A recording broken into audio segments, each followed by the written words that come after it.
Oi, oi, gente. Oi, oi. Boa tarde na Colômbia, boa noite no Brasil. Sejam todas, todos e todes muito bem-vindos a esse espaço. Vamos chegando e quem vai ver depois também. Mas bom, gente, meu nome é Melina Bonfim, eu sou pesquisadora, curadora e realizadora audiovisual. Amo processos formativos e faço parte da coordenação do Lab Negras Narrativas desde 2020 e também da coordenação da Escola Foco desde o ano passado, nosso ano 1, com muita honra.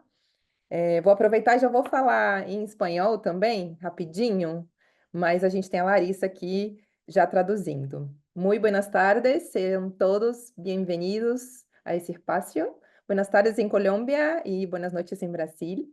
Mi nombre es Melina Bonfim, soy programadora, realizadora audiovisual, me encantan los procesos formativos y estoy en la coordinación del Lab Negras Narrativas de APAN desde 2020 y hago parte también de la coordinación de Escuela Foca con mucho honor. Y bueno, venimos esa noche a compartir un poco más con ustedes de este año. Bom, vocês estão escutando essa conversa agora, provavelmente em espanhol, a Larissa Neves a minha intérprete, então vocês estão ouvindo a voz da Larissa.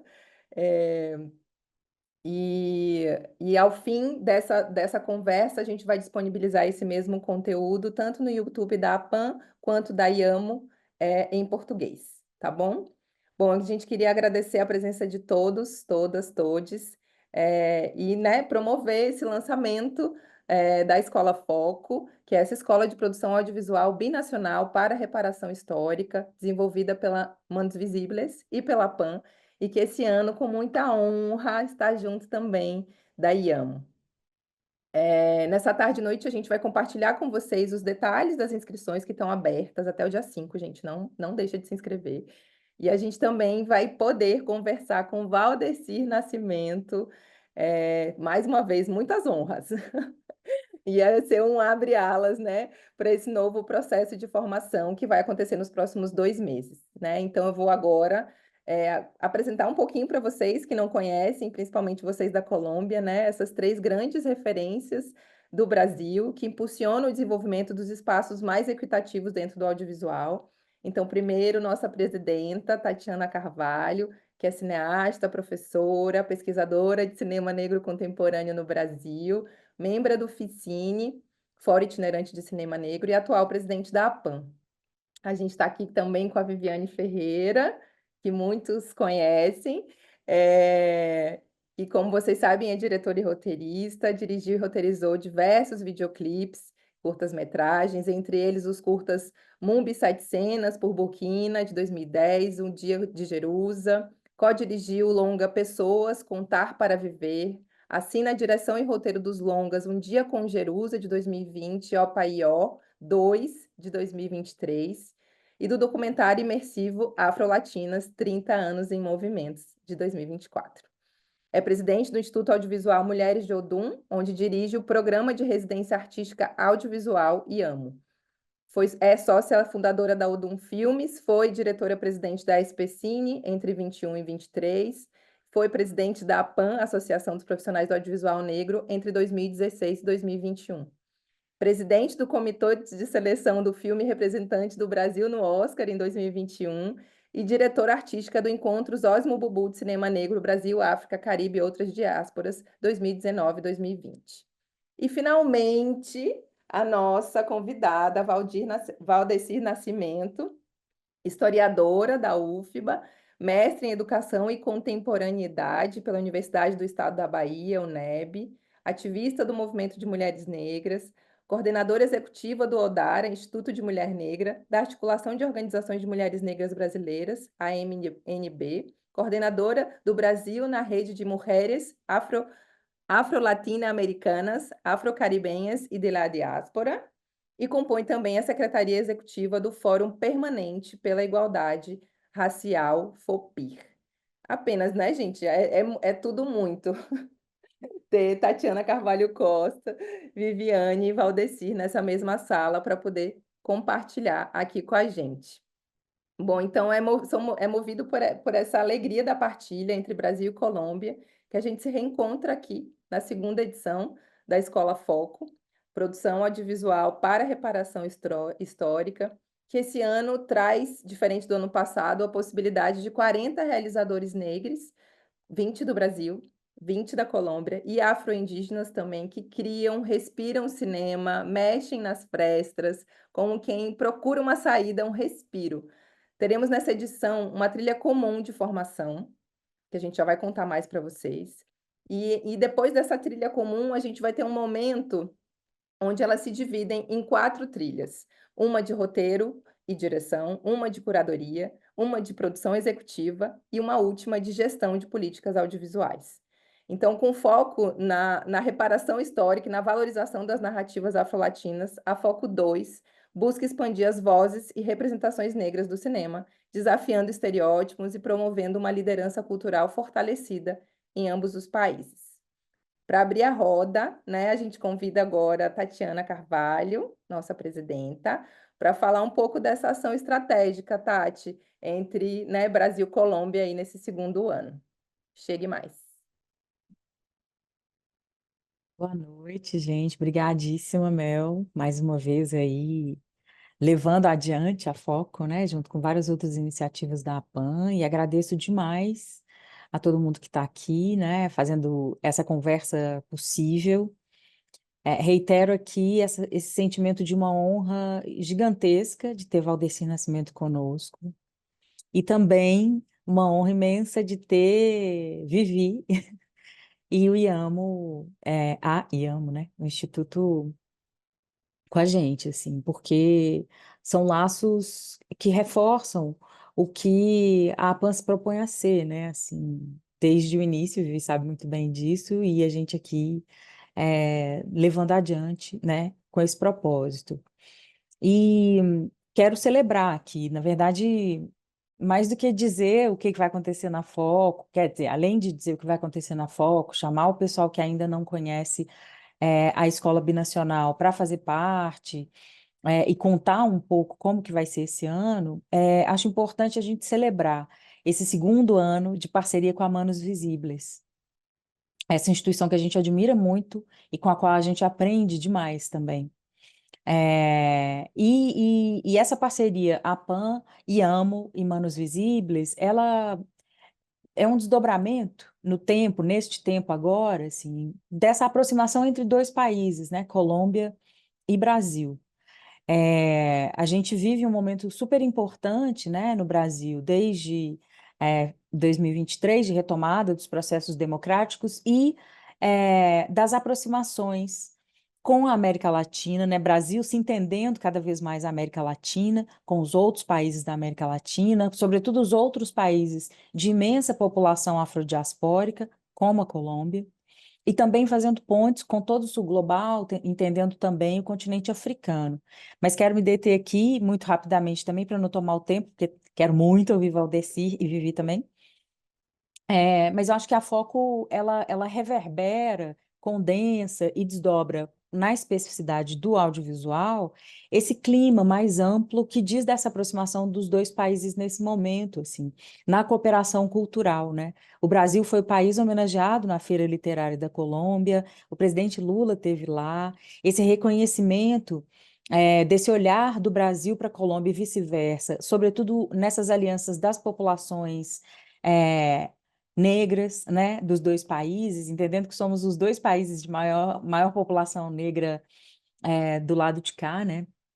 Então a gente tem aí muito o que aprender um país com o outro, né? Apesar da gente entender, por exemplo, que as leis do audiovisual e as leis do audiovisual considerando, ainda que não de maneira satisfatória, a reparação histórica, as políticas afirmativas, o Brasil tem isso, tem avançado nisso, né? Mas a gente também tem muito o que aprender com a Colômbia, né? Nessa ideia aí dos quilombos nas Américas, por exemplo, né? Como que a gente pensa a integração da população negra na região amazônica.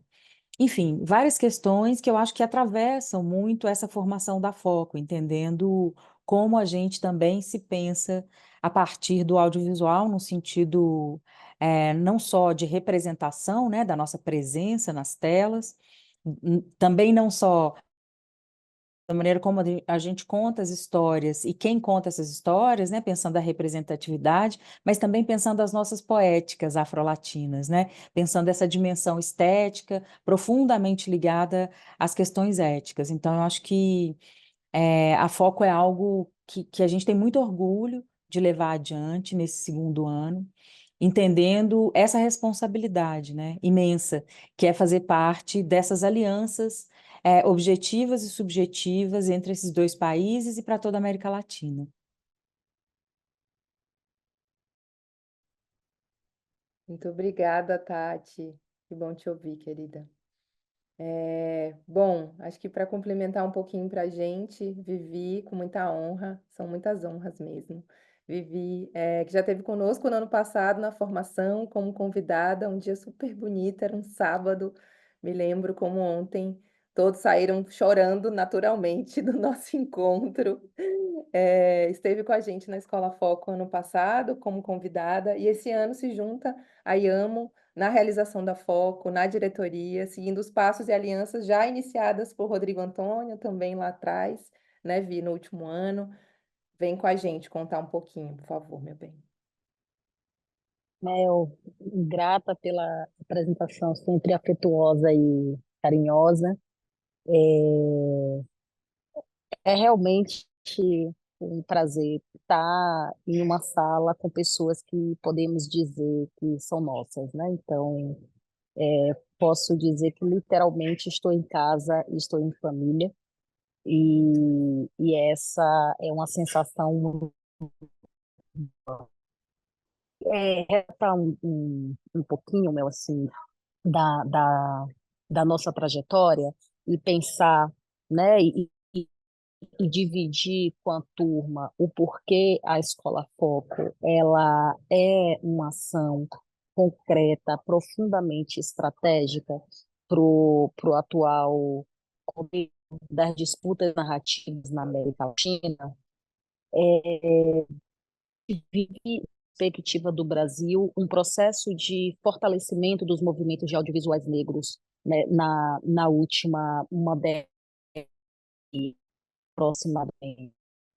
E nisso, na América Latina, desde 2015, os movimentos de audiovisuais negros brasileiros e os movimentos de audiovisuais negros colombianos têm se aproximado, né? Então, a Escola Foco acaba sendo resultado de uma conversa, né, que temos gestado nesses últimos anos, né, e trocado informações, trocado estratégias, trocado literalmente ferramentas de atuação. E aí é pensar ferramentas de atuação em algumas direções, né? A gente já entendeu, quando a gente pensa os movimentos de audiovisuais negros, os movimentos de audiovisuais indígenas ou os movimentos de audiovisuais afro-indígenas na América Latina, que a gente precisa reunir expertise para dialogar com o Estado, dialogar com o mercado e dialogar com nós próprios. Então,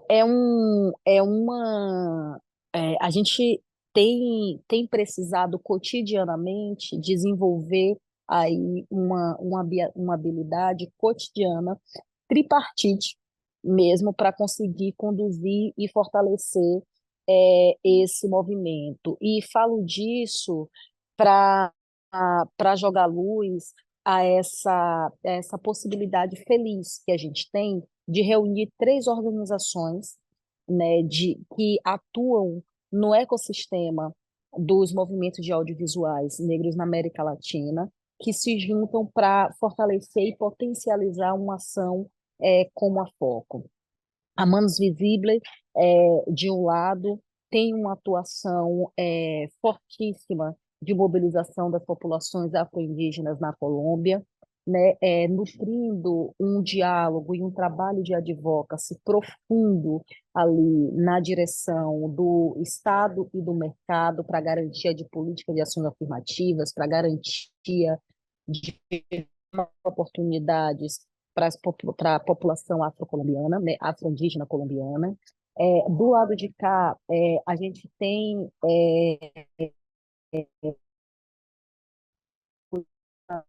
trabalho que a PAN inicia há 16, né, de saculejo nesse país, para dizer para o audiovisual brasileiro e para o audiovisual global que existem muitas pessoas no cinema brasileiro e essas muitas pessoas, grande parte delas são pessoas negras e pessoas indígenas.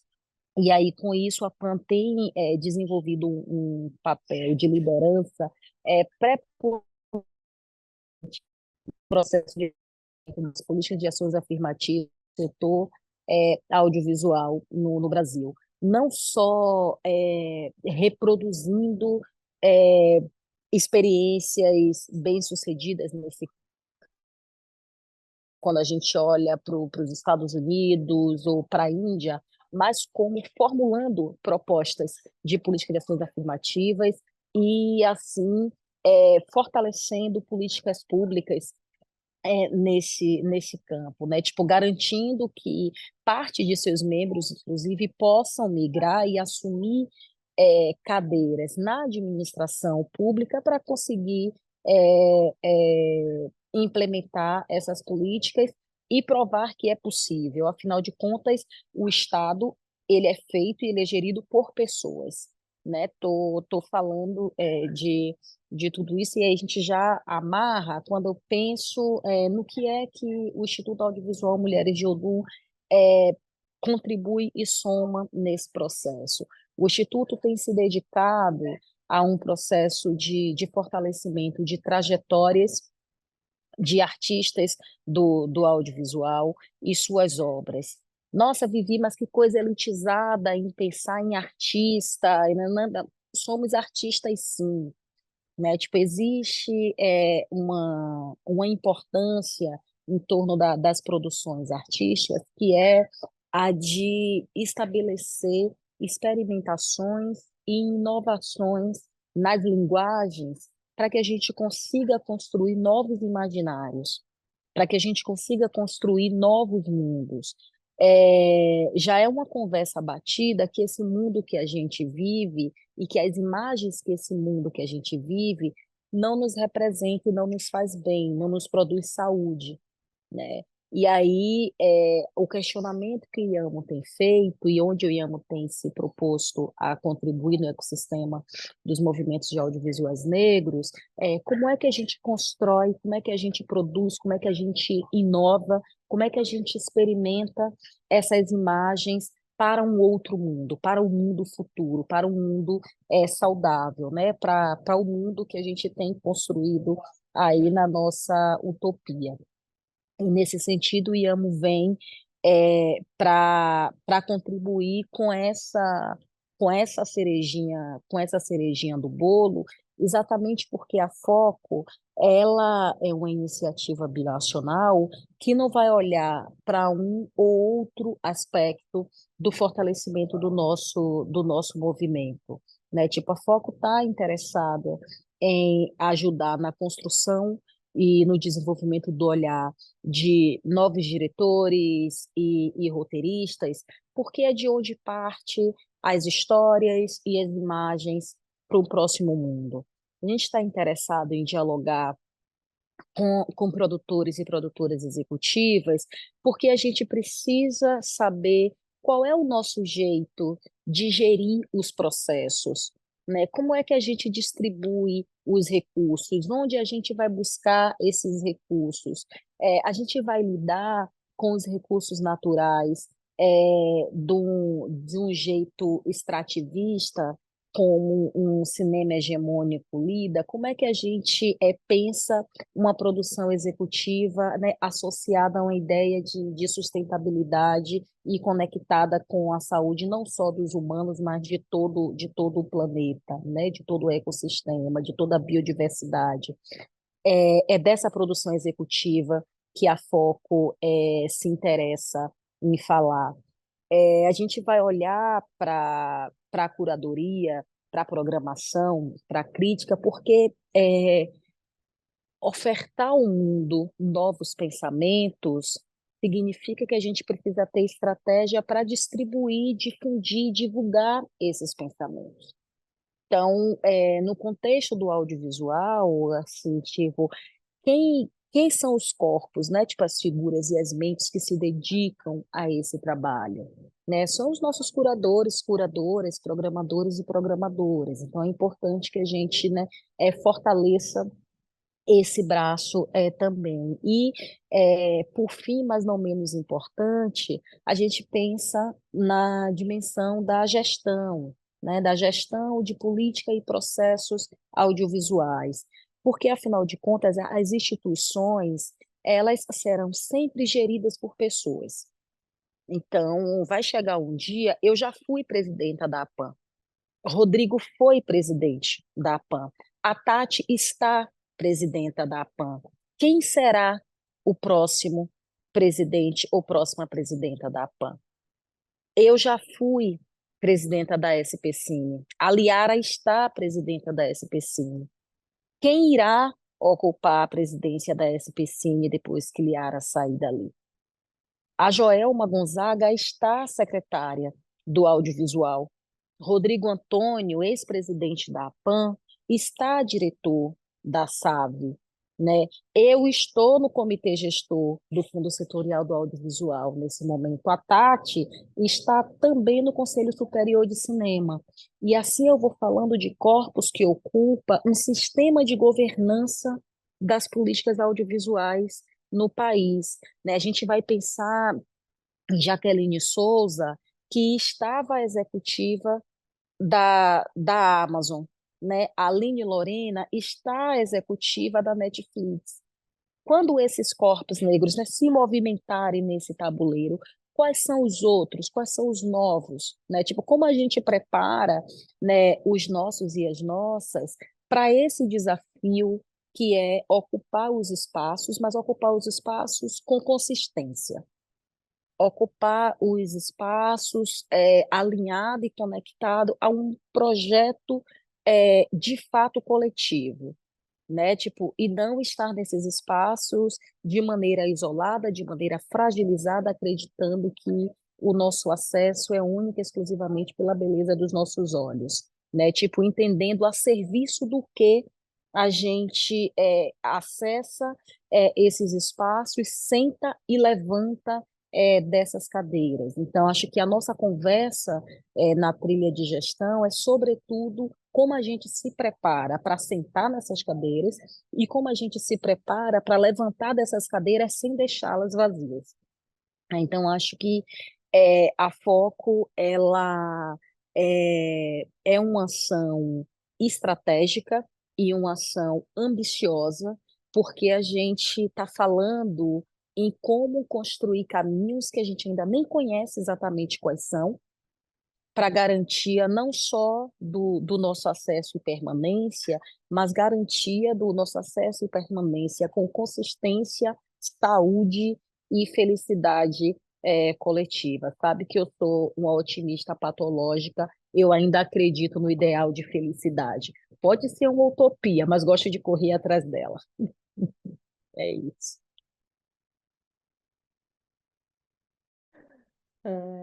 É com esse sorriso, Valdeci, que a gente já passa a palavra para você. Por favor, venha, porque, né? Não, Viviane inspira.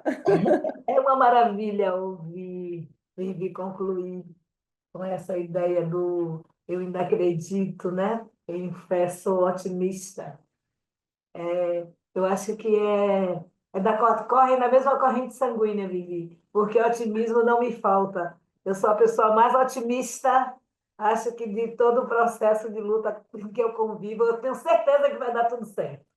Então, eu quero agradecer a Foco pelo convite. Boa noite a todas, todos e todos que estão aí nos escutando. Boa noite às companheiras Tati, Larissa, Karine, Mel. Muito obrigada mesmo, de fato, pelo convite. Para mim é um prazer, sempre será um prazer conversar, sentar e refletir com grupos e coletivos que tem a tarefa, isso é meu olhar, né? Tem a tarefa e carrega a responsabilidade de botar a gente, nós negros, as nossas histórias, as nossas memórias, em outros lugares, a partir do nosso ponto de vista, né? Não são os brancos falando sobre nós, Então, vocês do audiovisual, vocês da AFAM, talvez não saibam, mas precisam saber que vocês têm uma tarefa hercúlea na mão, que é de criar novas narrativas e um novo imaginário nesse país, sobre nós, a partir das nossas realidades,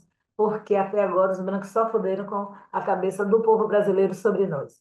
Então, é por aí que um pouco que eu quero começar a conversa, dizer que, sem dúvida nenhuma, o diálogo com o Brasil e a Colômbia, ele é estratégico, ele é uma possibilidade da gente aprofundar e alinhar um conjunto de experiências, né?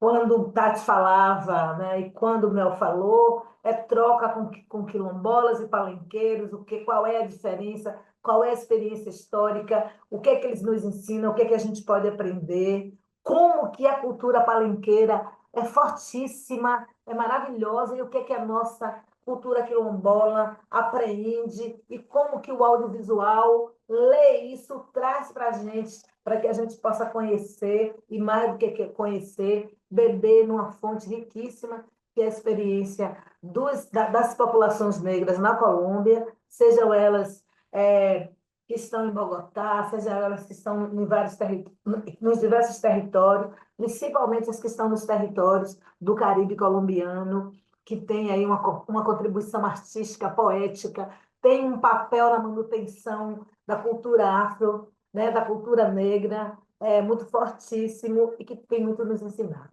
Também do ponto de vista do olhar político, da profundidade da consciência política do povo da Colômbia.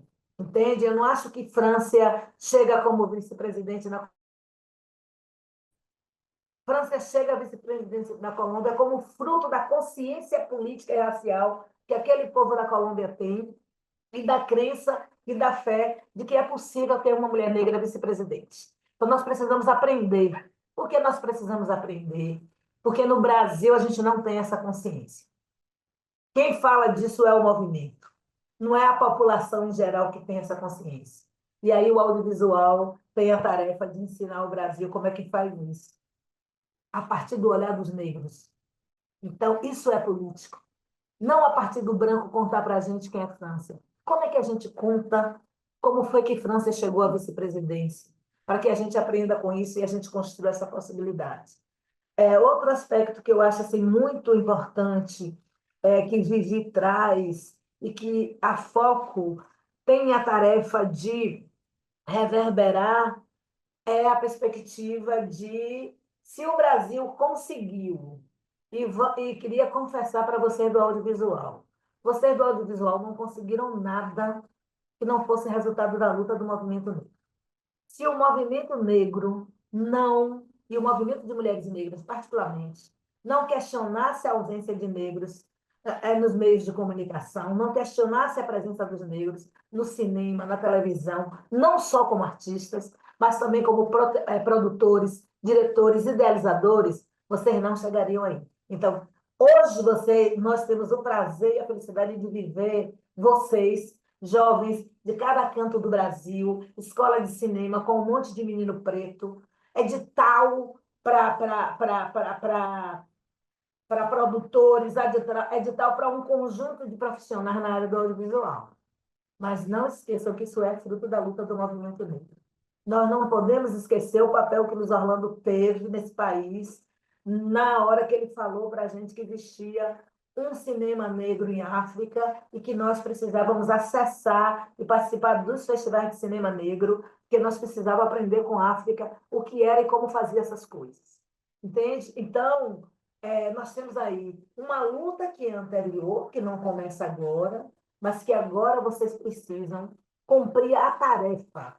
Porque numa sociedade racista, excludente, onde a cidadania está reduzida a ir a cada 2 anos na urna votar, e votar num sistema político que nós não estamos inclusos, que nós não podemos acessar ou se deslocar para passar a ser o gestor político, o gestor, mas apenas nós vamos votar, botar o votinho ali na urna, o audiovisual tem uma tarefa imensa.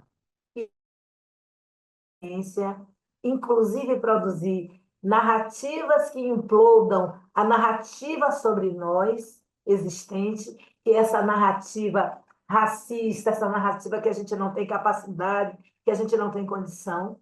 Então, precisamos produzir a narrativa. E Beatriz Nascimento vai dizer que nós precisamos... A história do Brasil sobre a população negra, ela diz, ainda é contada pelos brancos. Nós precisamos contar uma história do Brasil do ponto de vista do povo negro.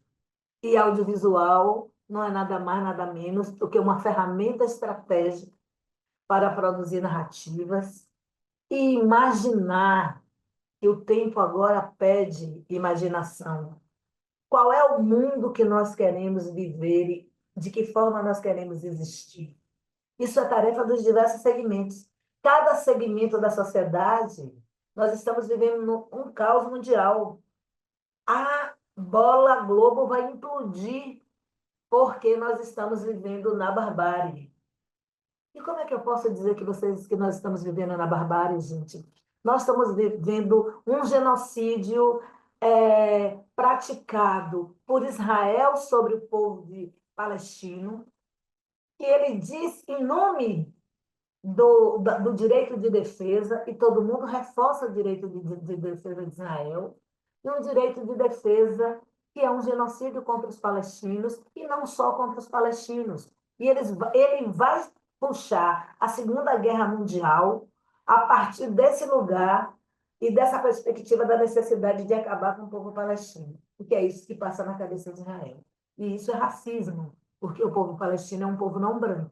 É bom que a gente tenha consciência disso, é um povo não branco.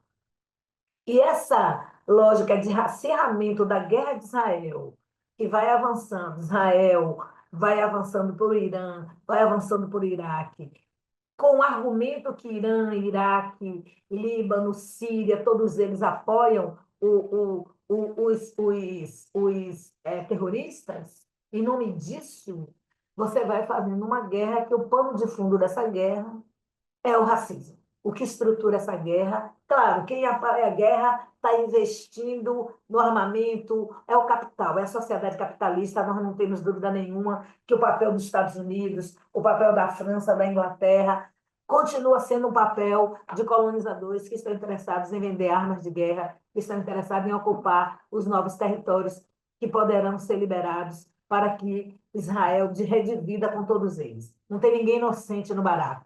Mas só se tem inocente, tem a população, que é a população, principalmente as mulheres e as crianças, que vão ser diretamente afetadas por esse, no meu ponto de vista, desequilíbrio e por essa loucura que passa pela cabeça das masculinidades que são produzidas não só no Brasil, como no mundo. Então, a gente vira esse processo de guerra que só nos leva para a barbárie. Nós vivemos a guerra lá da Ucrânia com os russos, que nós sabemos também, russos ou alemães, que nós sabemos também que é um absurdo aquela guerra, não faz sentido aquela guerra, é uma guerra sem sentido, você está procurando sentido daquela guerra, ela não faz sentido, né? É uma disputa superficial sobre quem entra ou não entra na OTAN, e as populações são violentadas por conta disso.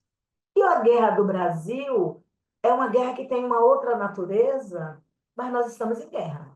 Nós vivemos em guerra. Nós acabamos aí, se vocês lembrarem o que aconteceu na segunda-feira no Rio de Janeiro, nós estamos em estado de guerra.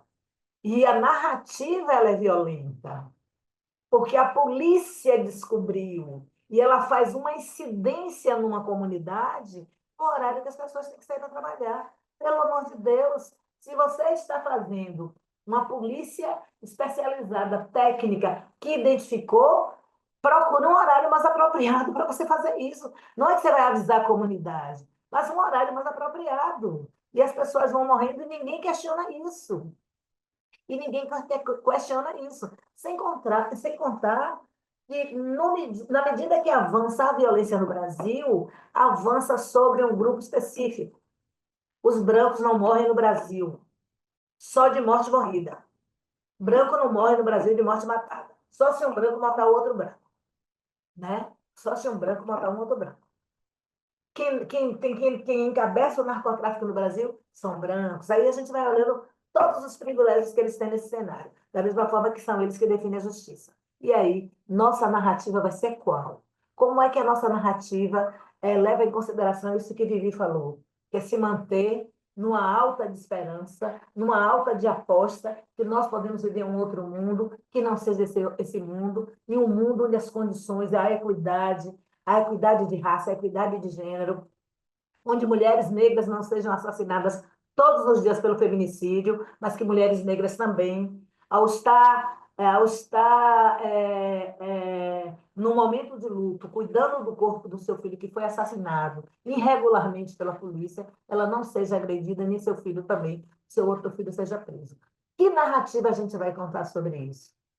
Nós vamos reproduzir a mesma coisa que a televisão reproduz, ou a gente vai ter uma outra narrativa? E quando a gente faz uma outra narrativa, a gente está fazendo política. O audiovisual tem um papel da transformação da mentalidade. O audiovisual tem a capacidade de fazer a gente imaginar outros mundos possíveis. E nós, negros, dominando a estratégia do audiovisual, essa é a revolução. Essa é uma outra revolução que a gente tem que fazer. A conquista das políticas públicas. Nós temos o que ensinar à Colômbia, nós temos o que ensinar ao mundo, temos que ensinar ao mundo, mas nós sabemos que essa conquista é uma conquista que vem a duras penas. E se ela vem a duras penas, nós precisamos fazer ela valer, porque ela precisa vir mais leve, ela precisa vir mais tranquila. Mas ela não vem mais tranquila e mais leve por causa dos nossos belos olhos. Ela vem mais tranquila e mais leve na medida que a gente radicaliza, aprofunda, forma e informa uma outra forma de olhar o mundo. É isso que as mulheres negras estão fazendo. É isso que as mulheres negras estão fazendo. Quando a gente convoca para 2025, numa perspectiva de autonomia política, o Brasil está descendo a ladeira, nós sabemos que está descendo a ladeira. Nós elegemos um governo frágil, um governo que na hora que tem que bater, bate em mulher e bate em negro. Porque nós sabemos que esses escândalos que estão acontecendo no Planalto são escândalos que têm natureza misógina e que têm natureza racista. Não nos enganemos. Não precisamos descobrir se Cida foi racista ou não, nem precisamos descobrir se Silvio Almeida abusou ou não. Nós precisamos ver o que é que está por trás disso. Nós somos contra abuso, sim. Nós somos contra o racismo, sim. Mas tem algo podre na corte. Nós precisamos saber o que está acontecendo de podre na corte. Não podemos nos posicionar sem antes descobrir o que é que tem de podre na corte. E a corte, ela coloca e bota quem ela quer na hora que ela quer. E nunca seremos nós. Que ao mesmo tempo que elas matam Silvio Almeida, expõem Aniele e matam a Cida, eles elegem um menino branco de 40 anos para ser o ministro lá do Banco Central. Com todos os poderes e com todos os elogios, todo mundo babando aquele menino de 40 anos. Não sei se ele é competente ou não é. Eu quero dizer que a gente não pode tratar com 2 pesos e 2 medidas. Então, é sobre isso que a gente está falando. Não tem como fazer Brasil, estar no Brasil, fazer nada sem fazer política. E uma política com uma consciência de que nós temos direito. E uma política com a consciência que nós não estamos pedindo nada. Então, o audiovisual não pode andar com o pires na mão. E concordo plenamente com o Vivi. A política pública no audiovisual, ela tem que aprofundar cada vez mais, ela tem que ampliar cada vez mais, e os produtores e diretores e todos os profissionais desse campo precisam ser reconhecidos, premiados e bem remunerados. E a gente quer dividir, né? Nós queremos dividir, desculpe, querida, quando a gente começa a falar, é horrível. A gente pega o bonde, mas eu querendo dizer que, desculpe, pessoal, nós precisamos dividir esse bolo. E nós não queremos as migalhas do bolo. Nós não queremos a parte que cai da mesa. Nós queremos participar, eu entendo, Mel, nós queremos participar da divisão justa e honesta, de acordo com o que os nossos ancestrais, e aí a gente pode falar de ancestralidade, produziram e geraram de riqueza para essa nação. Nós não estamos nessa nação como inquilinos. Nós não somos inquilinos dessa nação. Nós não estamos de aluguel nessa nação. Nós construímos toda a riqueza dessa nação. Nós construímos no passado e continuamos construindo. E a elite do agronegócio, a elite branca quatrocentonas paulista, a elite do Paraná, é quem tripudia ou gasta de forma exorbitante todo o recurso e riqueza que a gente produz.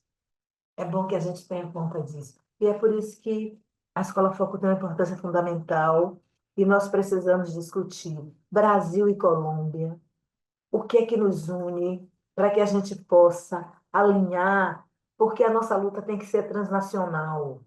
Então, a Escola Foco hoje está trabalhando com Brasil e Colômbia. É necessário que a Escola Foco amplie, porque tem outras experiências na América Latina que a gente pode ajudar a potencializar, né? Como é o caso do Equador, como é o caso do Equador,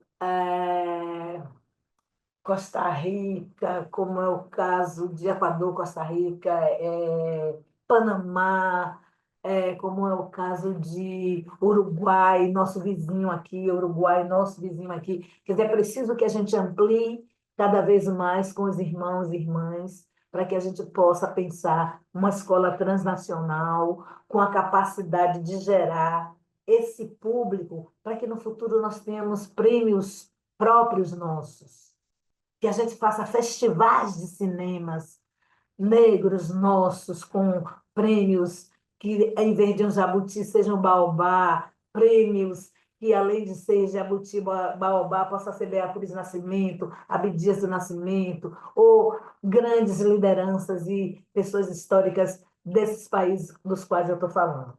Então, eu gostaria de dizer para vocês que é o seguinte: nós estamos convocando uma marcha de mulheres negras para 2025. 25 de novembro de 2025, marcharemos em Brasília por reparação e por bem viver. E levaremos 1 milhão de mulheres negras para Brasília. É desse otimismo que eu estava falando, que eu combino plenamente com o Vivinho. Nós somos 69 milhões de mulheres negras. Podemos levar 1 milhão, é menos de 1%. É menos de 1%, 1 milhão. E nós não queremos levar as mulheres negras. Nós protagonizamos o processo de imaginar um futuro possível. Mas nós estamos puxando as indígenas junto com a gente, construindo junto. As campesinas, as mulheres das águas, as mulheres das florestas, e as mulheres e os homens do audiovisual. Porque quem é que vai escrever a memória? Quem é que vai contar essa história? É o menino branco que vai sair da USP ou vai sair da UNB e que vai encontrar com o Valdeci para querer saber a história da marcha de mulheres negras? Ou são os jovens negros que também estão saindo da UNB, da UFRB e das universidades hoje que formam jovens negros na área do audiovisual para contar essa história? Né? É sobre isso que a gente está falando. Então, o artista do audiovisual, como qualquer artista, né? Eles não estão alheios à sua realidade. Ele não pode produzir fora da sua realidade. O artista, para ter a capacidade de deixar fluir, o pensamento, de poder criar, recriar e co-criar para transformar, ele precisa ter identidade. Ele precisa falar de um território, de um lugar. Ele não está como um bossa-nágua que fala de qualquer lugar.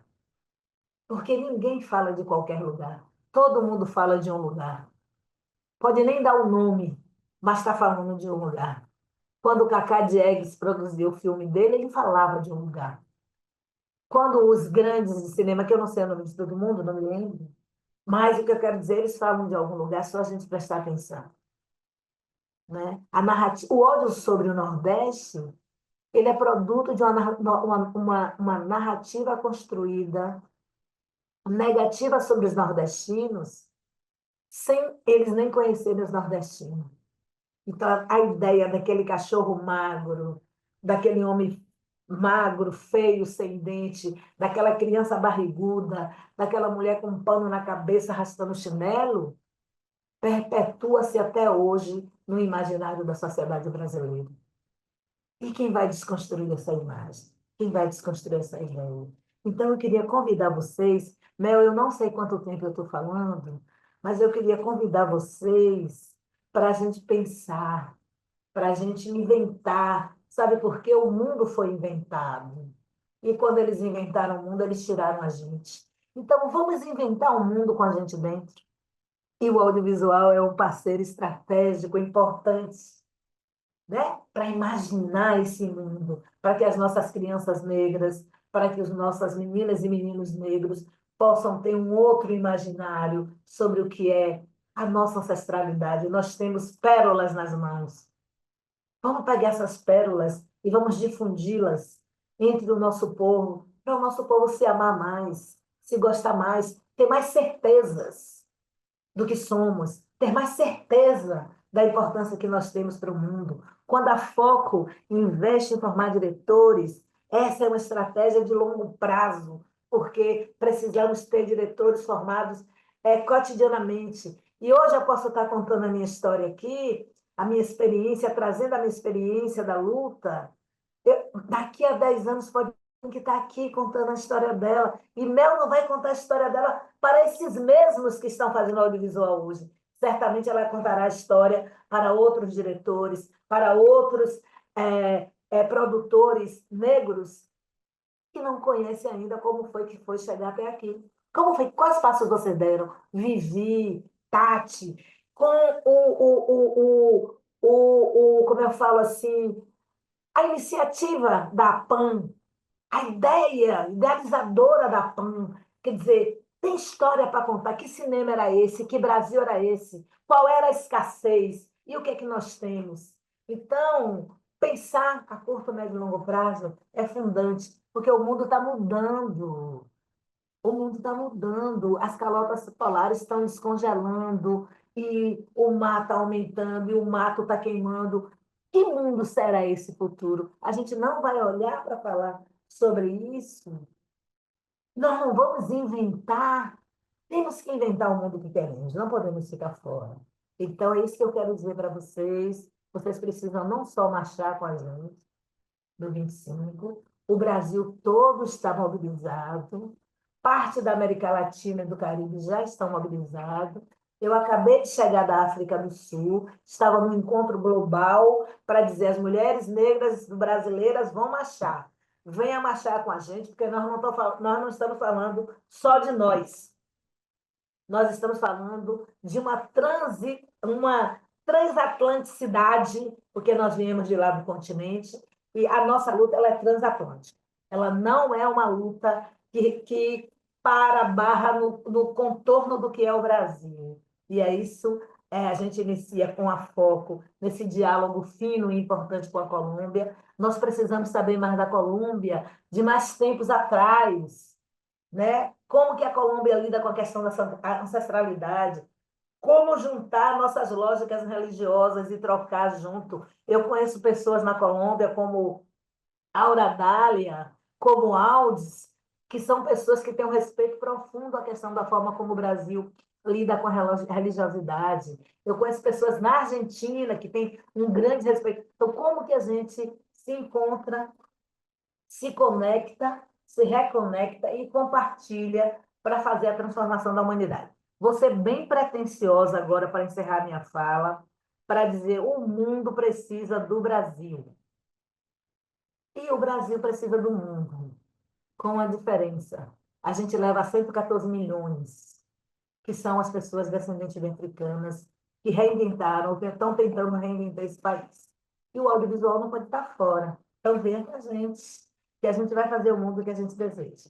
E não se faz nada sem fazer política, viu? Não existe, isso é um ledo engano. A política, ela é a ferramenta do diálogo. Não podemos ficar pensando nisso que está aí, não, que ela está deteriorada. E ela está deteriorada por dois elementos simples.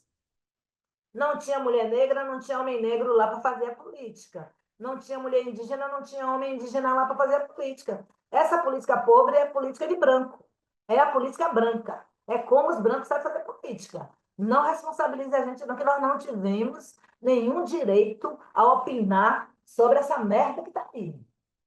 Então, pensar em inventar um mundo que a gente está fazendo o processo para transformá-lo é um mundo pensado com as nossas mãos, com as mãos do povo preto, com as mãos dos povos indígenas, com a mão dos povos das florestas, do campo, e foram os povos que não teve direito de pensar esse mundo, esse Brasil.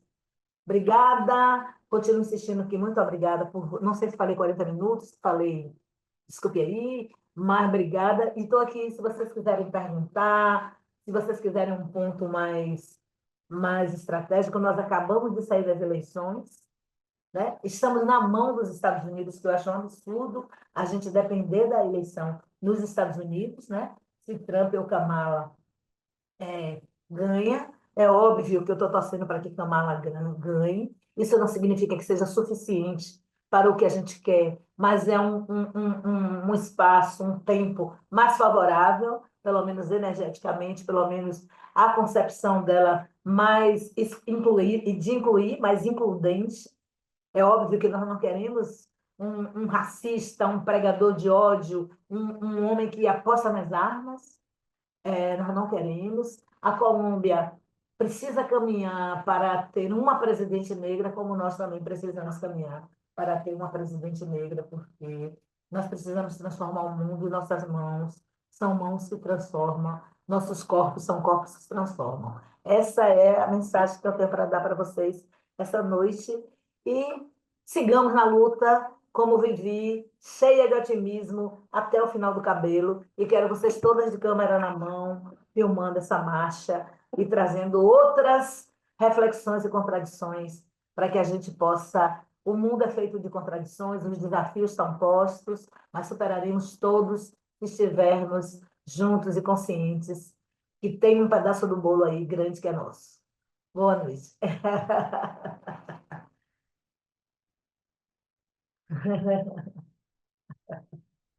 Obrigada, obrigada, meninas. Valeu.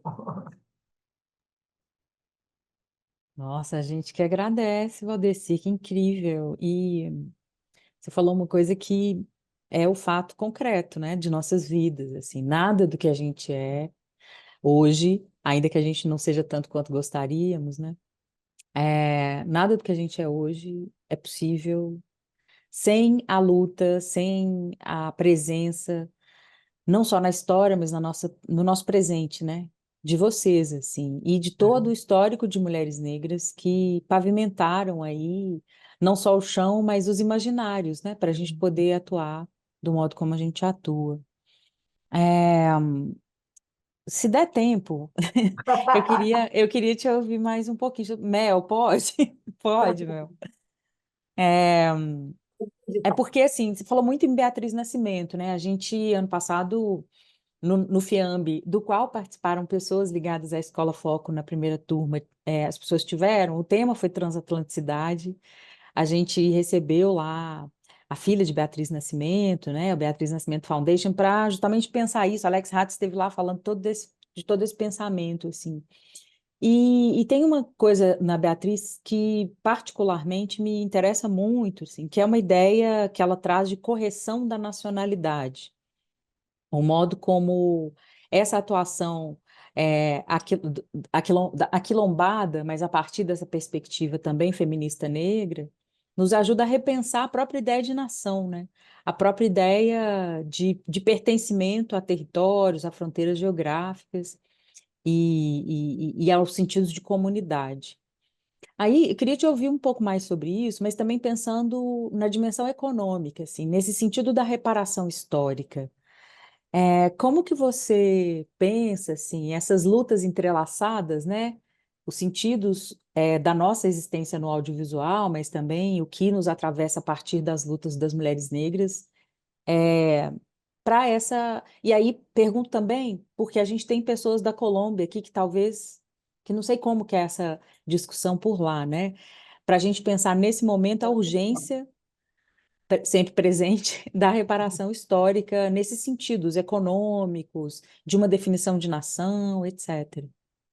Na realidade, Tati, essa discussão da reparação, ela está atravessando o mundo, né? Atravessando o mundo.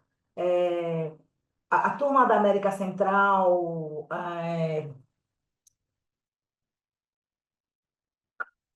ai, meu Deus do céu, como é que eu esqueci? A turma da América Central, como.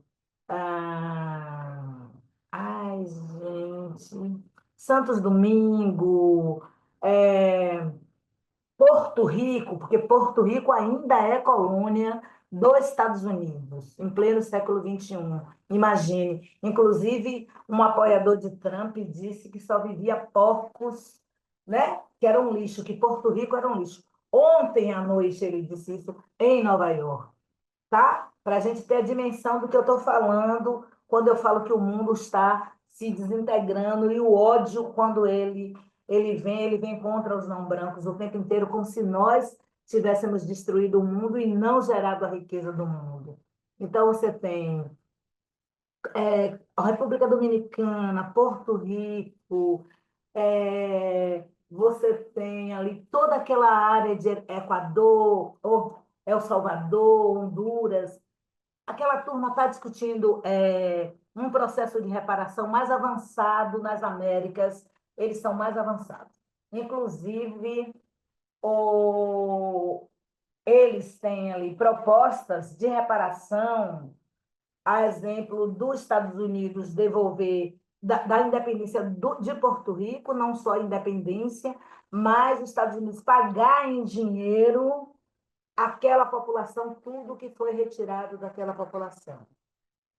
Esse mesmo diálogo, do ponto de vista de reparação, está acontecendo com o povo do Haiti, que desde 1808, quando declarou sua independência, se revoltou contra a França, nunca mais a França e os Estados Unidos deixaram o Haiti em paz, porque o Haiti tinha uma visão de autonomia e liberdade diferenciada em 1808. E, pasmem, até hoje o Haiti paga indenização. Em todo o estado de miséria, ele paga indenização à França. Então, eu quero dizer a você que essa região ela está mais avançada no debate porque elas viveram experiências particulares, ou vivenciam ainda até a contemporaneidade, experiências particulares de usurpação, não só de direito, não só de humanidade, mas como também do capital. Na América Latina, nós estamos, através da rede, também do Fórum Permanente, que tem assento em Genebra, nós também temos forjado nos nossos países debates em torno da reparação. Nós, brasileiras, estamos apontando para diversas direções. Então, nós queremos mapear todos os fundos de desenvolvimento social político no Brasil, todos os fundos privados, toda a filantropia nós queremos mapear e saber a origem dessa riqueza. Nós precisamos saber disso, porque nós queremos reparação do ponto de vista econômico, também monetário.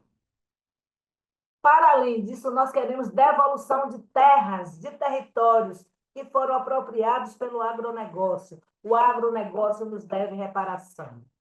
É necessário que a gente pense que não é só reparação de terra, nós queremos os recursos naturais, mas nós também queremos o dinheiro que foi gerado ao apropriar dessa terra e as mortes que foram geradas no processo de apropriação e invasão, que nós temos um histórico enorme. Olha que nessa conversa aqui de reparação, o audiovisual tem um papel fundamental, que é da memória.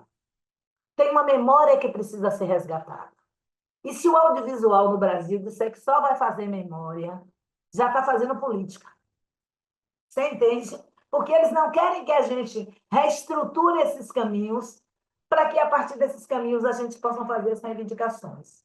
E outra coisa que a gente precisa deixar muito explícito, que a gente quer deixar no processo de debate da marcha. Reparação não é política pública. O governo brasileiro precisa promover política pública porque ele é gerador de desigualdades. Portanto, a perspectiva da política pública é reduzir danos. Política pública não combate racismo, não faz enfrentamento ao racismo, ela reduz o dano da desigualdade. E a reparação tem como finalidade reparar danos provocados naquele segmento, naquela população. E a reparação não pode vir com perdão, como os ridículos do Banco do Brasil outro dia queria pedir perdão a gente, como o Papa também veio pedir perdão. Nós não queremos perdão porque nós não somos nem cristãos.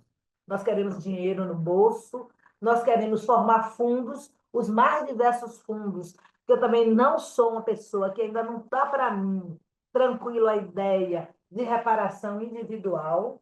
Eu não acho que é um processo, ainda não consigo compreender como um processo político, de natureza política. Nós precisamos agora entender um pouco também, nesse debate, como é que a Vale vai indenizar as famílias, os territórios, todo mundo que foi impactado com aquela tragédia de Mariana e as tantas outras, Brumadinho, mas tantas outras que ocorreram. Eles vão fazer aí um processo de reparação material e reparação financeira. Nós precisamos olhar porque nós não temos experiência de reparação. Então, nós precisamos compreender como é que isso vai se dar. E se a gente vai agora na Câmara de Deputados, depois das eleições, provavelmente Dandara e a bancada negra vai apresentar um projeto de lei para a criação de um fundo para reparação. Mas eu tenho uma preocupação do que eles vão fazer com isso. Eu queria discutir quem vai gestar esse fundo. Eu não quero fundo de reparação na mão do governo. Não quero fundo de reparação na mão do governo. Nós temos que criar estruturas. Por isso, nós precisamos pactuar na caminhada. Nós quem? Nós negros como um todo. Nós negros que estamos aí na frente da luta. Para onde vai? Como que a gente vai investir esses recursos? A gente vai investir porque nós não podemos. Nós temos uma situação complexa no Brasil, porque a população negra está excluída demais. Nós sabemos que as escolas que a gente tem hoje não formam os nossos meninos. Nós sabemos que não forma. Nós queremos outra escola. Mas o reivindicar outra escola não pode ser o fundo de reparação que vai dar conta disso. Sabe por quê? Nós pagamos impostos. Então, quem tem que garantir a escola de qualidade é o Estado. Então, nós vamos ter que ter um processo profundo de discussão e questões finas para que a gente não confunda e libere segmentos que nos devem reparar em função das confusões e complexidade de como o racismo operou na nossa sociedade. Entende como é? Então, eu tenho certeza que ninguém vai ficar pobre porque vai reparar fortunas ou bilhões para a população negra brasileira. Inclusive, uma ação de reparação de nós negros vai fortalecer muito a população indígena, que é outro grupo que precisa discutir reparação histórica, que é outro grupo que tem cotidianamente sido vilipendiado, tem sido violado no que diz respeito à questão do direito. Então, nós estamos nesse patamar de discussão. Agora, 29, 30 de novembro, 1º de dezembro, nós estamos fazendo um encontro nacional só com 22 velhinhas pretas, para elas poderem olhar para o Brasil, analisar a conjuntura e ver de que forma é que a gente vai pensar avanços nessa direção, porque a gente associa reparação a bem viver. Se a gente está relacionando reparação a bem viver, e se a gente é um povo que a nossa ancestralidade precisa de ter, para ser cultuada e retroalimentada, ela precisa de terra, território, ela precisa de água limpa, ela precisa de floresta. Como que a gente vai fazer essa associação de discutir a reparação, trazer o bem viver e pensar dinâmicas econômicas que serão geradas nesse contexto? Porque a gente pode pensar no desenvolvimento econômico sem a extração literal de tudo da terra e deixar a terra seca, acabada, e depois a gente vai embora. Qual vai ser a estratégia? Como que a gente vai alinhar? Eu acho alinhar isso nacionalmente mais complicado. Eu acho que se a gente pensar do ponto de vista de território, até porque se você disser que vai indenizar todos os negros do Brasil, nós vamos ter que discutir territorialidade, nós vamos discutir o que é que foi usurpado. Nós temos um processo longo. Eu sei que eu não vou estar viva para ver esta realidade, não tem problema, contanto que as futuras gerações não passem e nem precisem andar de pires na mão. Porque quando você passa por um país como a África do Sul, que Vivi conhece, tem pobreza e tem desigualdade, mas tem um monte de preto de boa na lagoa com seu carrão, sabe? Circulando sem nenhuma. Sabe? Eu não quero que a gente reproduza um sistema capitalista. Eu não acredito no sistema capitalista. Mas nós vamos poder, por isso que a gente vai ter que fazer esforço, Tati, para inventar, por isso que a gente tem que fazer esforço para pensar. Nós temos que mergulhar e trocar, compartilhar com as outras pessoas da nossa descendência no mundo, as experiências. Por isso que o audiovisual tem que produzir ficções para que a gente tenha a capacidade de olhar para além do que está dito, do que está organizado. Então, nós estamos aí discutindo a reparação, pensando ela nas suas diversas possibilidades e não queremos confundir reparação com política pública. Então, até agora é o que eu posso lhe ajudar. Não sei se respondi tudo como deveria, mas estamos em processo, estamos querendo ler de forma estratégica e sucinta, porque não tem cabimento a gente aprovar uma lei que pensa um fundo para garantir a eleição de pessoas negras e mulheres e pessoas negras, mulheres e homens negros, e um grupinho de pessoas brancas vai lá e retira 1 bilhão de um fundo como esse, e a gente não ganha eleição, a gente não passa na eleição. Né? Nós tivemos a avaliação mais fracassada dos últimos 4 anos em relação à participação de mulheres negras na eleição. Se a gente botou a Eliette aqui na Câmara de Vereadores em Salvador, a gente perdeu o Cleide e Laina. Então, a gente não ganha, a gente não ganha, a gente mantém, né, a mesma. Eles mantêm o controle sobre a nossa participação. Se a gente tem dinheiro, se a gente tem autonomia financeira, a gente pode pensar em outros sistemas. Inclusive, proporia que a gente vivesse no paralelo a eles, com nossas autonomias, sem precisar viver com eles, nada, só encontrar na praia de vez em quando. Mas vamos lá. Espero que eu tenha respondido. Isso faz parte da gozação aí, porque sonho, a gente sonha o que quer, né? A cabeça é nossa.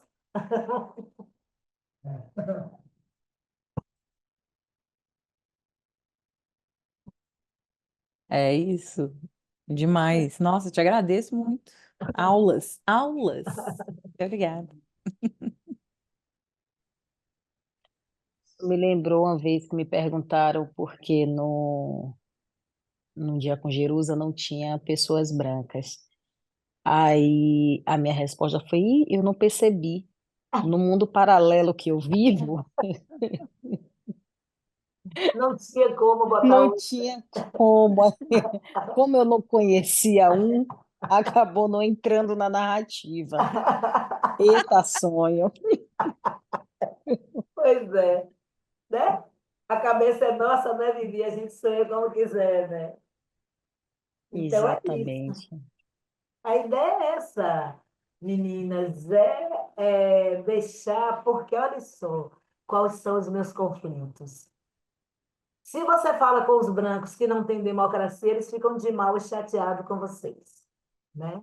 Eles têm uma capacidade profunda de distorcer o que a gente fala. Quando Sueli Carneiro diz que entre direita e esquerda ela é preta, eles não gostam, mas ela está propondo que a gente vá além de direita e esquerda.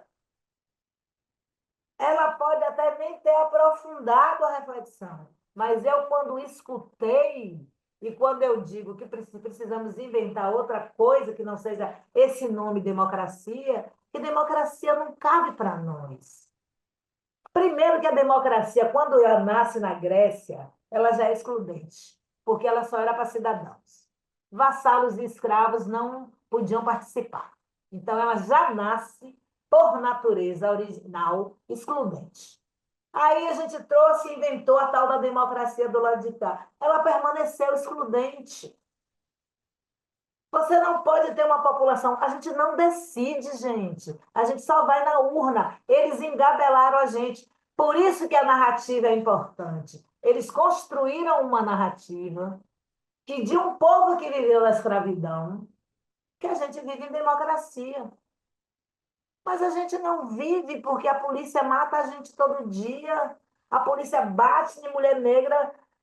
A fragilidade da mulher negra, da mulher, não cabe para a mulher negra, não veste a mulher negra, não protege a mulher negra. Né? Quando você lembra que Bernadette, uma mulher de 70 anos, foi assassinada na sua casa com seus netos no quarto e tomou não sei quantos tiros entre a cabeça e o peito, isso é um crime que uma mulher branca nunca vai morrer. Como que a gente pega essa narrativa para contrapor com a questão do racismo, entendeu, Vivi? Porque toda vez que eu penso no assassinato de Bernadette, eu fico tentando imaginar como é que seria uma mulher branca numa situação daquela. Mas eu não consigo imaginar, porque no meu imaginário não cabe. Porque eles não deixaram caber no meu imaginário isso. Mas, mas cabe uma mulher negra ser assassinada dessa e de diversas outras formas. Entende? E aí, meu bem, é sobre isso que nós estamos falando. Eu não posso falar de democracia se a gente não opina. Como é que faz a porra com o dinheiro da escola? Que escola a gente quer? Eu não tenho parlamentar, eu não tenho ministro. Então, eu não opino, eu não dou opinião. A gente dá aqui entre nós. Mas para mudar o país, para seguir o país, nós, com certeza, nenhuma de nós somos favoráveis ao salário mínimo. Nenhuma de nós. Salário mínimo é 1.400 conto. Mas você sabe que tem conselheiro do governo que ganha 70 mil reais para ir em 2 reuniões do conselho por mês. E aí? É possível imaginar? Então, se eu estiver lá, eu nunca vou pensar num salário mínimo de 1.400. Então, eu preciso estar lá.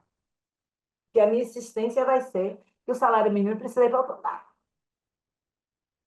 Ah, mas o salário mínimo vai quadriplicar, vai onerar o Estado. Mas a revisão dos quinquênios aí do povo lá do alto escalão, da corte do STF, vai ser feita e vai dar um baque de não sei quantos milhões. Mas ali pode estar autorizado. Entende como é? Então, nós temos que ter cuidado também com a narrativa deles, para a gente não achar que a gente está dentro da narrativa deles. Por isso que Silvio Almeida se fudeu. Ele pensou que estava dentro. Ele não estava dentro. Ele pensou que tinha a carteirinha do clube. Não tinha a carteirinha do clube. Ele só era macho. Mas a carteirinha do clube que libera, ele não tinha, porque ele é homem preto. E aí, por isso, pessoas do audiovisual, por isso que a gente tem que estar atento. Não tem como a gente circular achando que a gente tem a carteirinha. Nós não temos a carteirinha. Não estamos liberados. Se eles não nos liberam para entrar, nós também não estamos, eu também não estou liberando ninguém do audiovisual para sair. E que está dentro. Não pode, vocês não podem circular aí sem o passaporte, senão ele mata vocês. Eu tenho que dizer isso para vocês todos os dias. E vocês têm que dizer assim, mas aí o que a gente vai fazer com isso? Vamos nos juntar para reagir para que isso não seja realidade. Entende? Por isso que nós não temos como nos ausentar do fazer político. Porque se a gente nos ausentar do fazer político, nós estamos decretando e dando a eles a nossa vida para eles fazerem o que quiserem. É sobre isso. A política que a gente está falando é sobre isso. Fazer política é pensar sobre isso. Como que a gente derrota essas estratégias do cara que diz que é candidato à prefeitura do Ceará e ele diz, do Ceará, eu acho, né? Feminicídio.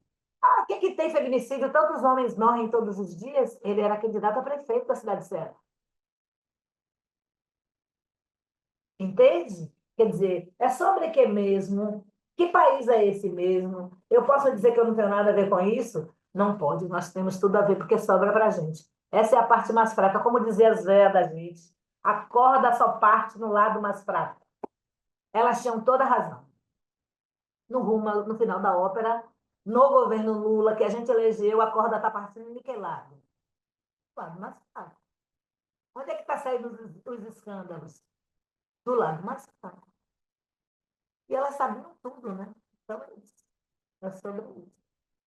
E é isso que me preocupa, é isso que me atordoa a cabeça, e é isso que a gente tem que nos dá a energia para a gente não desistir. E vocês ainda nem começaram. Eu vou fazer 65 daqui a 2 dias. Vocês ainda têm aí, ó, uma balada pesada para pegar. Eu sinto muito. Mas eu estou aqui para fazer um chá, para fazer uma comidinha, um caldinho, para fortalecer vocês, para vocês seguirem lutando. É o máximo que eu posso fazer para vocês. E contar umas piadas de vez em quando. Tem uma coisa, Val, que você traz com as falsas narrativas, né, criada por quem tem o controle do Estado, que acho que no final do dia a gente está sempre. Disputar a narrativa é disputar também o controle do Estado, porque aí você disputa quem controla os recursos, quem intervém na vida das pessoas. No audiovisual especificamente, assim, vira e mexe, a gente se depara com uma narrativa que o audiovisual é desunido, né? As organizações do audiovisual elas são desunidas, cada uma quer uma coisa, então não é possível você pensar uma política pública consistente para o audiovisual brasileiro, porque é um setor muito desunido. E aí uma das coisas, né, que a APAN, junto com o IAMO, numa aproximação com a APTA, tem reivindicado nesse campo é dizer, espera aí, cara pálida, a desunião é coisa de vocês. Do lado de cá, a nossa métrica é outra. Do lado de cá, a gente tem trabalhado numa lógica do aquilombamento. A PAN consegue existir, consegue coexistir, colaborando com o IAMO, colaborando com a APTA, colaborando com o Centro Afro Carioca de Cinema, porque a gente entende que todas as existências elas são necessárias e são possíveis. Elas são necessárias, elas são viáveis. Então, tipo, a existência de nenhuma outra organização nos ameaça ou nos impede de existir. A gente fica feliz pela existência de mais um organismo e quer coexistir com esses organismos, né? E parece conversa de Haribo e de cirandeira. Mas no final do dia, o que a gente tem tentado dizer e tem tentado mostrar com ações concretas, como a Foco, é que, de fato, as nossas estruturas, elas podem se aquilombar, elas devem se aquilombar, e elas devem construir, tipo, ferramentas de maneira clara, onde, tipo, cada estrutura, cada mecanismo se nos informe, né, de maneira clara. Eu sou boa nisso, eu posso chegar nessa seara e contribuir com isso. Reconheço que você é muito boa naquilo, né? Como é? Porque a gente também não tem muito tempo, não. Já são, sabe, são muitas gerações vivendo sobre a égide do racismo, sabe? Então, assim, entendo, porque ainda que eu seja e sigo sendo otimista, porque a nossa família tem esse negócio na veia, mas veja que a senhora tem certeza que não vai ver esse mundo que a gente tem fabulado e tem entregado, né, tem entregue as nossas forças e as nossas energias cotidianamente, né? Eu com 40, quase 40, também tenho certeza que não vou ver. Isso não me desanima em brigar por esse próximo mundo. Mas ele precisa vir logo, a gente precisa conseguir imaginar ele logo, porque vai ser muito triste ser um egum Trabalhar. vendo minhas netas brigando pela mesma coisa. Eu vou ser um egum revoltado, sabe? Assim, ser um egum revoltado, e assim, o mundo não vai gostar de me ver como um egum irritado. E aí eu acho que, e falo dessas energias, porque quando a gente olha a gente olha para o que tem acontecido na América Latina, em torno dos movimentos de audiovisuais negros e afro-indígenas, não tenha dúvidas, assim, é a revolta também de alguns como Lélia Gonzalez, de alguns como Beatriz Nascimento, de alguns É, como Abdias, que são energias, são forças e inteligências que estiveram e seguem conosco, né? Então, embora não acredito que possamos ver em carne e osso o próximo mundo, não tenho dúvidas que seremos alguns mais felizes nesse próximo mundo, sabe? É sobre essa imaginação de coexistências, sim, rompendo com sim, todas essas barreiras e limitações que vêm de um olhar eurocêntrico mesmo e brancocêntrico de como pensar as nossas existências, que o intangível não faz parte. E a gente precisa se apoiar no intangível entendi. para ser capaz de fabular. E Vivi, você traz uma coisa fantástica sobre a narrativa da desunião, né? Toda vez que alguém vai falar para mim de desunião, porque os terreiros de candomblé são desunidos. Não é verdade, eles não têm noção dos pontos de união dos terreiros de candomblé. Agora, ali são comunidades de terreiro. Cada comunidade de terreiro não só tem um ancestral de origem, que o que faz com que aquela dinâmica continue, como também se organiza de forma diferente. Mas Vivi, quando fizer o primeiro santo dela, o filho de santo dela, ela vai ter que levar na casa de dona não sei quem, para dona não sei quem confirmar. Vai ter que levar na casa de dona não sei quem para pedir a benção a dona não sei quem, porque dona não sei quem é a mais velha. Não sei, você entende como é? Então, não é. Não, e isso, se a gente acreditar nessa fala simples de união, a gente nos desumaniza. Nós não somos desunidos, nós apenas somos diversos. Você não pode pegar esse povo preto todo e querer todo mundo junto, todas as cabeças juntas, pensando da mesma forma. Senão você vai emburrecer a gente. Nossa capacidade criativa, ela é imensa. E quando ele diz que a gente é desunido, ele quer engessar a gente num modelo, inclusive chamado democracia, porque eles têm pouca diversidade entre eles. E eles querem imprimir em nós, negros, a mesma coisa. Não é possível. Quando você fala de mulheres negras. Mulheres negras é um monte de mulher com histórias, processos, desejos, sonhos. Eu nunca penso que nós, mulheres negras, somos iguais. Nós somos um monte de coisa. A gente carrega uma mochila grande, cada uma de nós. Quando a gente se encontra, vai ter contradição, tensão e conflito. Qual é a sabedoria? Onde é que a gente alinha? Tem um termo que a gente usava na década de 80 que era muito legal. O que nos une e o que nos separa. O que nos separa, a gente deixa na gavetinha e a gente trabalha com o que nos une por enquanto, e depois cada um parte para o seu lugar, porque nós temos dinâmica, nós somos diversas. É só pensar nisso, nós somos diversos. União é eurocêntrico, união é colonizador. Não tem nenhum branco unido. Eles se matam às escondidas o tempo inteiro. Um come o rabo do outro o tempo inteiro. Só que ninguém pede união deles, porque ninguém quer engessar eles. E eles têm o direito de exercer a humanidade deles, que é ser bolsonarista, que é ter ódio contra os negros. Todos os brancos têm ódio contra os negros? Não. Todos os brancos são bolsonaristas? Não. Todos os brancos são do PT? Também não, nem do PSOL. Se eles podem ser, isso nós estamos reivindicando. Então, essa ideia de união é escrota.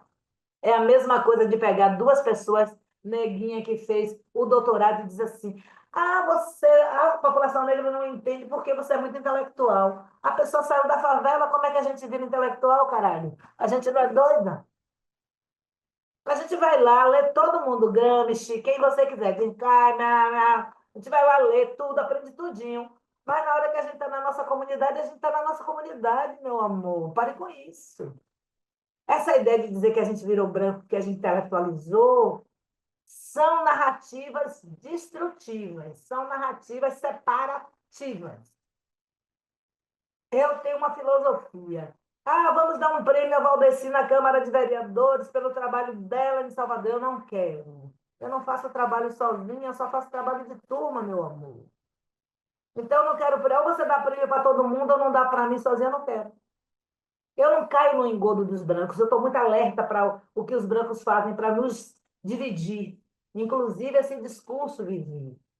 Eles não entendem as nossas formas. Portanto, eles querem minar, eles querem sempre minar. A merda é que que muitas de nós acreditam mais neles do que em nós próprios. Mas depois morre e volta para a gente curar. A gente já conhece. Vai lá, eles secam, tiram tudo, aí volta para a gente curar. E a gente tem que curar, salvar, para depois. E isso é que dá trabalho a gente. Por isso que o Vivi está dizendo: o tempo urge, é para amanhã. É para amanhã porque a gente não pode gastar energia na viagem deles, entendeu como é? A gente precisa começar a fazer as nossas viagens, porque senão não chega, né, Vivi? Não chega para mim, não chega para você e não vai chegar para as mais novas das mais novas. Então, a gente tem que fazer rápido, porque também, pensando na nossa ancestralidade, o tempo, que as coisas só acontecem no tempo. Se passar muito do tempo, já era. Vai ter que dar uma volta imensa para de novo abrir o portal para a gente poder fazer determinadas coisas. Então, a gente tem que estar atenta, porque o tempo para a gente é orixá. E como ele é orixá, ele abre o portal. A gente tem que estar atenta para entrar na hora que ele abre o portal, que é o portal que a gente chama de transformação, que vai revirar tudo isso. Então, eu sempre acho que a gente tem muito que aprender com tudo que a gente tem. A gente só precisa arranjar tempo para voltar para eles, para olhar para eles com carinho, né, Vivi? Para o Egum da gente não ficar revoltado. Porque o pobre do Egum já virou Egum, ainda ficar revoltado aí é foda, entendeu? Né? Ele calmo porque ele vai ajudar e vai continuar fortalecido. Porque se ele estiver chateado, ele vai perturbar. Aí ele pode perturbar também a gente, entende como é a ideia, não é que ele perturbe a gente. Então, essa é a ideia da gente pensar essa política pisando nos nossos territórios, pisando nas nossas ancestralidades, nos nossos conhecimentos, né? Gastando o olhar da lente do audiovisual para a velhinha de não sei quem, que está não sei aonde, que ela tem um monte de coisa para dizer a gente. Ela vai dizer: ô Viviane, se acalme, menina, vai acontecer. Porque tem horas que a gente tem que ouvir, porque para elas ansiedade é coisa de branco, preto não pode ser ansioso, não. Tem que ir ao aguarde. Você não sabe falar coisa, ela, ô minha filha, tenha calma, tudo com tempo tem tempo. Ela está mandando a gente ter calma que as coisas vão acontecer. Mas ela não pede você ficar parada, não. Vá forjando ali, vá tecendo o que você tem que tecer. Porque na hora que tiver que acontecer, você está com tudo para. Agora, vá com calma. É por aí mesmo, Vivi. Eu acho que essas coisinhas, essa simplicidade, Vivi, da narrativa, ela é feroz. Ela pode te jogar lá em cima, mas ela também pode te derrubar. E aí a gente precisa ter o controle sobre narrativa. E aí a gente precisa ter laboratórios. Isso que a Foco está propondo. Isso aí a gente precisa ir lá mergulhar em Beatriz. O que Beatriz está falando de transatlanticidade? Que ela está dizendo que não vai poder ser resolvido em um lugar só, porque a nossa existência não está num lugar só. A nossa existência saiu de África e espalhou no mundo, ela não está num lugar só. Eles nem sabiam o que eles estavam fazendo quando nos tiraram de lá e nos jogaram no mundo. Porque eles tiraram a gente de lá e jogou no mundo. A gente vai ter que sair recuperando isso tudo. E é, e é dessa forma mesmo. É no audiovisual, é no encontro de mulheres negras para a gente encher o saco das feministas brancas, para elas ficarem acanhadas e constrangidas com a nossa presença. E a gente vai enchendo o saco, leva as meninas da gente, e a gente está na frente delas, passa luz. Enquanto elas estão com conflito, a gente está com mulher trans, homem trans, a gente está com toda essa diversidade, essa compreensão da diversidade. essa percepção do ser diverso que a gente carrega, né? Se a gente for olhar para o candomblé, a ideia de transformação, né, Vivi? O chumaré, a própria incorporação é um processo fantástico de transformação. Que indivíduo é esse? Que indivíduo é... E é uma religião de uma riqueza que ela pensa a gente ser humano com vários sujeitos. Ela não pensa a gente ser humano com um sujeito só. A gente tem Herê, a gente tem Exu, a gente tem Caboclo e a gente tem Orixá. Cada um representa uma dimensão de nós. Nenhum deles são iguais, nenhum são iguais. Nenhum se revelam da mesma forma. E cada um traz uma energia, uma mensagem no corpo do mesmo indivíduo. Então, ele diz que a gente não é uma só, ele diz que a gente é múltipla. Se a gente consegue fazer e viver com a conexão dessa multiplicidade, o que, que a gente não faz no mundo, gente? A gente toma o mundo para a gente. Agora a gente tem que ter consciência desse poder. A gente fica difícil. Fica difícil. E aí é essa tarefa, garotas. Viu, Laricinha? Tá fácil, simples.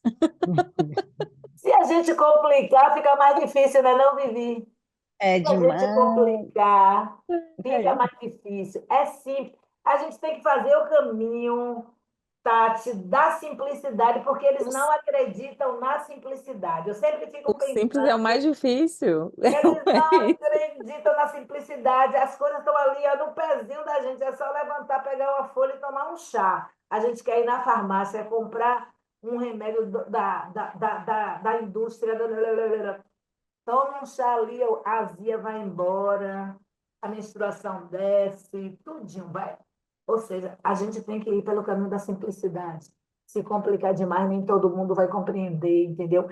A complexidade também ela tem a capacidade de excluir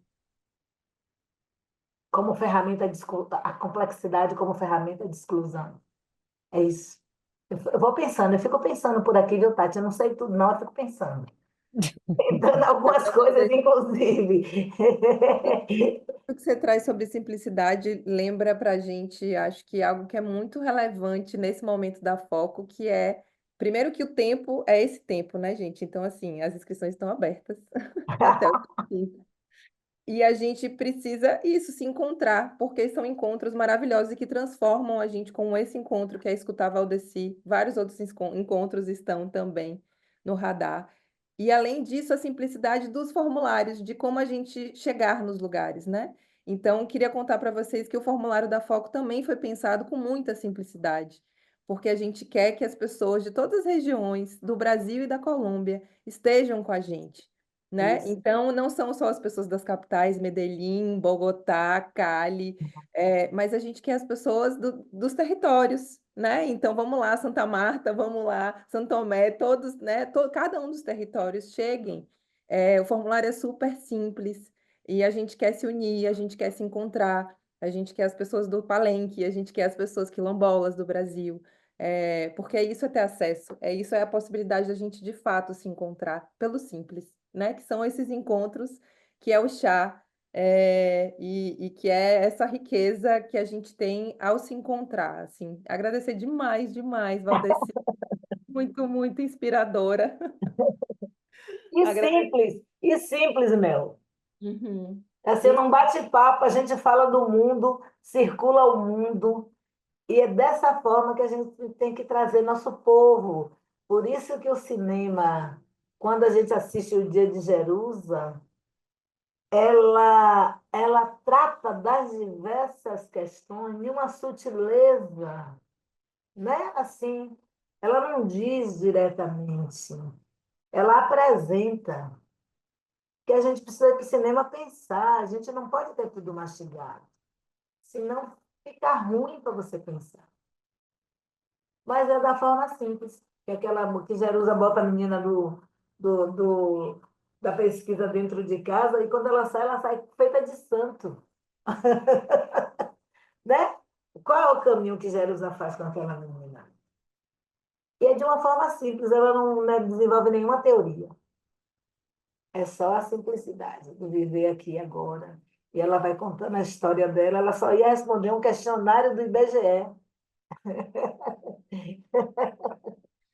É Eu para a gente pensar que parece que o simples é pobre, o simples é rico. É narrativa, gente. É tanta narrativa que a gente tem que desconstruir. Parece que o simples é pobre, o simples é rico. Quando uma senhora mais velha desacorda, sempre quebra no lado mais fraco, isso é a coisa mais simples de traduzir a violência, a exclusão, né? Essa é a forma mais simples de traduzir. Agora você tem que compreender do que ela está falando, né? Mas não é complicado. Ela não foi teorizar sobre desigualdade, sobre usurpação de direitos, sobre não sei o quê. Ela só disse, ó, cuide aí, porque na hora que o bicho pegar, vai pegar pra gente. Uhum. É simples. E a gente quer muito ouvir essa sabedoria dos mais velhos, dos mais novos, dos territórios também, não só da Colômbia, mas de toda a América Latina, né? Compartilhar essas tecnologias, essas sabedorias, essas histórias. E como a gente leva para a vida, né? Uhum. A gente leva para a vida e é bom trocar. E é bom trocar. Aprender. Sempre tem alguma coisa para o povo ensinar a gente. Não existe. Não existe ainda mais povos como Brasil e Colômbia, que ficamos muito distantes, nos falamos muito pouco, é muito contemporâneo o nosso encontro, as nossas trocas. Então, tem buracos aí, né? Tem déficits aí de conexão, de trocas para aprendizados, entendeu? De entender como é que elas fazem as coisas por lá e como é que a gente faz por cá, né? Às vezes eu acho um pouco conservador na forma de olhar a relação com o Estado. Acho a gente mais radical um pouco de olhar a relação com o Estado em relação a alguns países da América Latina, entendeu? Eles ainda acreditam em coisas que a gente não acredita mais, né? Não que a gente tenha vivido mais, mas a nossa leitura sobre os brancos é uma leitura mais aguçada, mais aguçada. Nossa aliança com os brancos é uma aliança estratégica, que a gente sempre vai desconfiado, porque eles estão sempre preparados para nos descartar. Então, eu acho que a gente tem uma consciência maior, ou talvez a gente tenha aprofundado mais sobre a relação de branquitude conosco, e pela quantidade e tamanho que a gente talvez a gente tenha rompido mais do que nossas irmãs e irmãos colombianos. Não tem nada a ver, são os tempos, é uma cultura espanhola, a gente vem de uma cultura portuguesa, né? Como a cultura portuguesa se entranhou e se estruturou, né? Apesar de sermos todos judaico-cristãos, porém, contudo, todavia, tem diferenças. Tem diferenças. O papel dessa africanidade que veio para o Brasil, a gente diz as coisas muito na cara, a gente não guarda muito, não. A gente não tem sofisticação nenhuma nesse sentido. A gente, pá, eles são mais sofisticados, então eles não, sabe? E é a forma como foram as estratégias que cada povo desenvolveu de resistência para circular nos seus territórios, né? E isso a gente precisa aprender. A conexão Brasil-Colômbia precisa nos ensinar. E nós precisamos ensinar sobre isso, né? Trocar para a gente aprender sobre tudo isso. Tem muita coisa, gente. Vocês são desafiadoras. Eu parabenizo vocês, porque às vezes pensar o Brasil só é muito pouco. Então, é bom trocar, experimentar. Então, é desafiador essa estratégia de vocês, entendeu? Bonita e desafiadora, né? Esperançosa, nos dá esperança. Tipo assim, poxa, tem que sair, vai sair aí provavelmente algo diferente, né? Pela experiência em si, já vai sair algo diferente. E aí é parabenizar vocês por essa coisa linda que é essa escola e trazer cada vez mais, ouvir os dois lados, para a gente aprender mais. Eu tenho sempre prazer, gosto demais da Colômbia, conheço Cali, conheço Cartagena, Estou querendo sair de férias e ir para Santa Marta, para alguns lugares aí, para tomar um banhozinho naqueles mares quentinhos e verdes, mas também para trocar com as companheiras e visitar as comunidades, os territórios, as palenqueiras da região, as poetisas. Tem tanta poetisa nessa Colômbia, gente, que é de enlouquecer. Então, isso faz a gente olhar o mundo de outra forma. E aumentar a esperança, Vivi. Simbora. Isso. Simbora, Mel. Simbora. Simbora segundar, Sim. convidar a galera para se inscrever na Escola Foco para a gente tornar essa onda aí otimistamente revolucionária na América Latina. Isso, com certeza. Se inscrevam, gente. Já circulou o formulário, Mel? Já, gente, já circulou, vai estar aqui com vocês, para todo mundo que está no YouTube, vai ficar aqui no YouTube com vocês, e se não, tanto nas redes sociais da Manos Visíveis, da APAN e da IAMO, vocês encontram o formulário.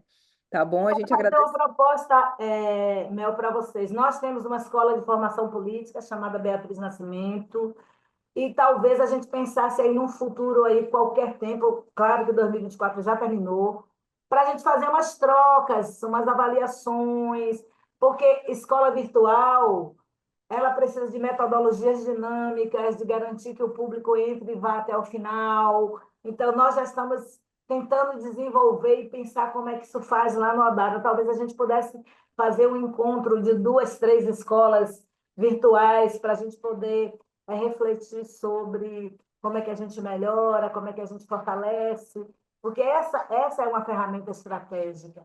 Se você não tivesse no virtual, você não falaria com a Colômbia, e a Colômbia não falaria com o Brasil. Então, Uhum. como é que a gente faz isso ficar cada vez melhor, mais fácil, das pessoas acessarem e da gente atingir os objetivos, né?